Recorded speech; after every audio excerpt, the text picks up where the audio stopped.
are live from our studios in the Pine, as well as from the Lloyd Erskine Sandiford Centre, where we are previewing BMX 2011, which kicks off today. And two of the gentlemen who will be speaking with Pearson and Colin coming up: James Paul of the Barbados Agricultural Society, a friend of ours here at Morning Barbados, always bringing good news, and Michael Bino of the Barbados Investment Development Corporation. That's what's coming up next. We're going to find out what's happening at the Lloyd Erskine Sandiford Centre.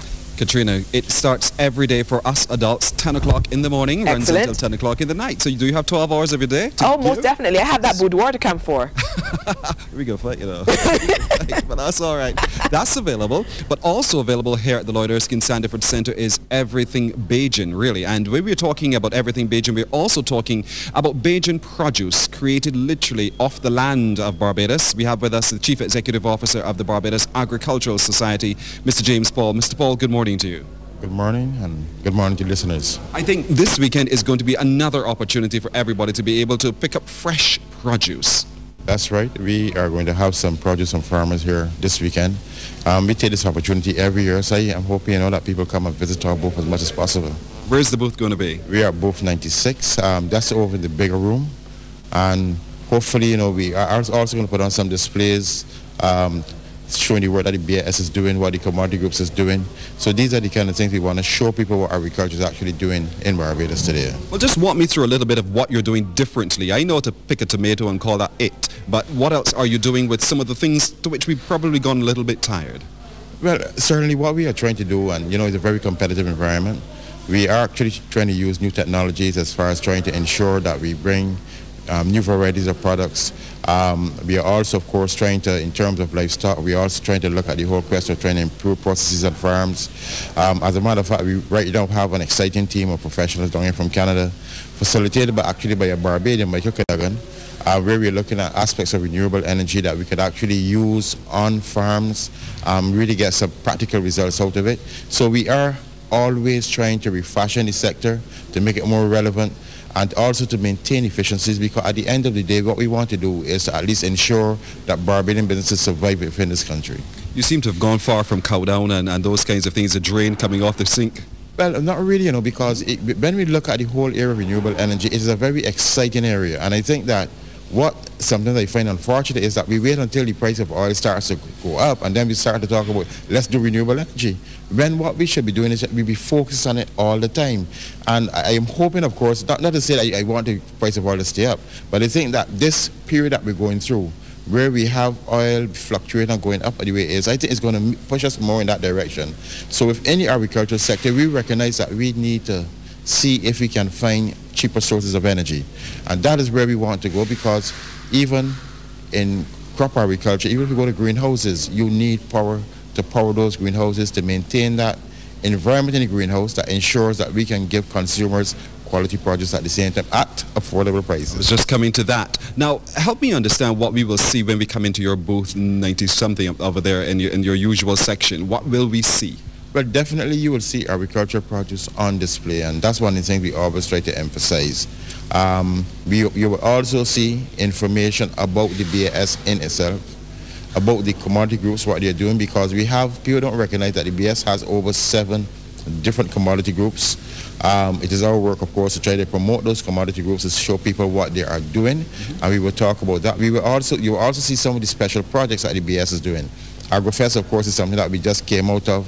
You might most likely see some highlights of AgroFest, and also to what we intend to do for next year. So you will see definitely about the work. You might also see, for instance, some of the work that we are doing in relation to the Barbados belly sheep. Actually, one of the things that we are doing now, or we continue to do, is that we are continuing now to register black belly sheep animals on farms still, and we are soon going to launch a breed society in Barbados, in which what we are trying to do is that we're trying to avoid a lot of the inbreeding that sometimes occurs when it comes to small ruminants within this country. So, we're actually doing a lot of work out there. It is sometimes taxing because you don't have enough staff, but we are trying to keep up with it. Getting young people involved, though, today, fortunately, and on Friday, is going to be the day for the school children. Are you seeing, whether it's through the 4-H movement or other organizations, a move into agriculture by our young people?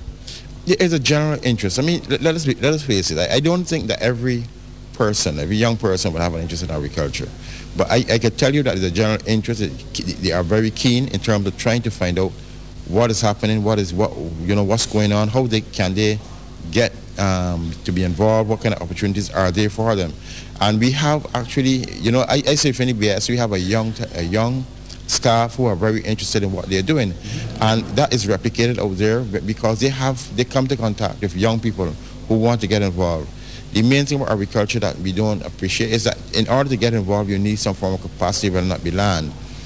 And the unfortunate thing, and it's something I want to say to a lot of parents out there and business people, we tend to have too many one-generational businesses in Barbados. I see people who have done very well in their own business, and then instead of involving their children to help them to understand what they're doing, how they made their money, they say, no, that's not for you.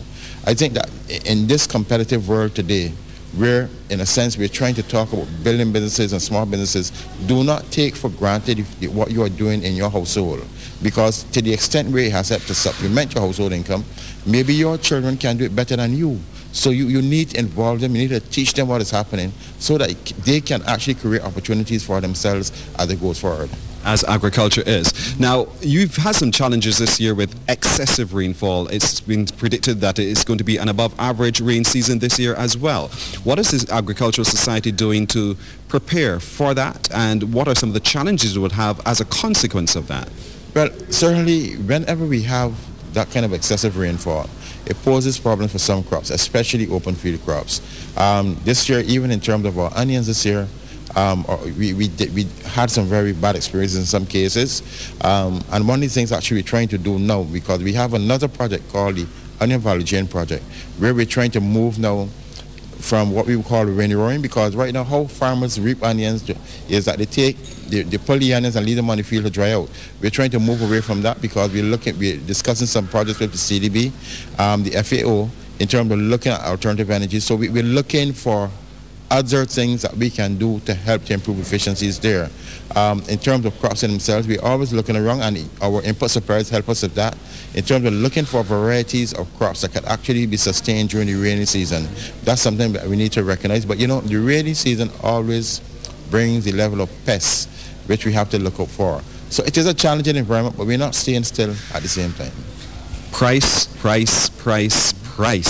Mr. Paul, is going to be on the lips of every Barbadian as they come through BMEX, but thereafter as well. What can you say about the ability by your organization to control price so that food becomes affordable? But let me just say this. Food is affordable. And I think really, we MorninBds, we have to live with certain givens. We cannot control the price of oil. And I think that somehow, when you see increases happening, people seem to think that these increases don't impact on the productive sectors. They do. And for instance, an ordinary person who is actually growing chickens or whatever, he has to pay a higher light bill in order to maintain the electricity and those spends. His fuel costs go up in terms of getting to market. So in other words, these things have to be passed on in some cases to consumers. What I would say to you is that in a survey that was done, it was shown that local agriculture producers tend to maintain more stable prices as compared to imported commodities. So in that respect, I think the history will show you that local producers have been extremely responsible in not passing on increases in cost too quickly. And what we have tried to do over the years is try to ensure that, by improvements in efficiencies, we try to keep the costs down. And that is what we have to try to do in this environment, keep the costs down so that, for instance, we can continue to maintain competitive prices. And I think that is where the effort will be, especially at this time. More than jellies and jams. You're here at the Lloyd Erskine Sandiford Center all weekend long. Where again are you located? Booth 96. It's in a big hall. And I will want to encourage patrons to come over and visit us. Those of you who want to join the Barbados Agricultural Society and any commodity groups, come over. We will give you that information, and we will tell you too about some of the things that the Barbados Agricultural Society is doing too. I heard something about cassava yesterday. I can't wait to hear what you guys have to tell me about cassava. Actually, again, you see, this situation has prompted certain things, and of course, that cassava project is going to come online again, and we really want this time to ensure that we maintain consistency in terms of doing it. Okay, fantastic. I can't wait to find out more. I'm sure you can't either. Remember, it's open here at the Lloyd Erskine Sandiford Center today for children and exhibitors and other buyers. But tomorrow, everybody is welcome down right through until Monday from 10 in the morning right through till 10 in the evening. And the thing about cassava, it keeps your hair black. Boy, I'm going to have to get myself some cassava really, really soon. Nothing to do with the bat. Colin. We're going to take a break and we'll come back with even more here from the Lloyd Erskine Sandiford Center. Thank you so much, Pearson. I don't know about the cassava talk, but I would like to talk to Mr. Paul about what happened to my peppers. We'll find out what's happening later on when we speak with him a little bit further. It's today for the kiddies, tomorrow and the rest of the weekend for the adults if you're a buyer or if you just want to find out what's happening with the rest of the exhibitors. We're going to take a very short break, but when we come back, we're going to talk to someone who is adding an interesting offering to our show this morning. She's a gospel artist, but with a twist. We'll be right back. Morning, Barbados, good morning.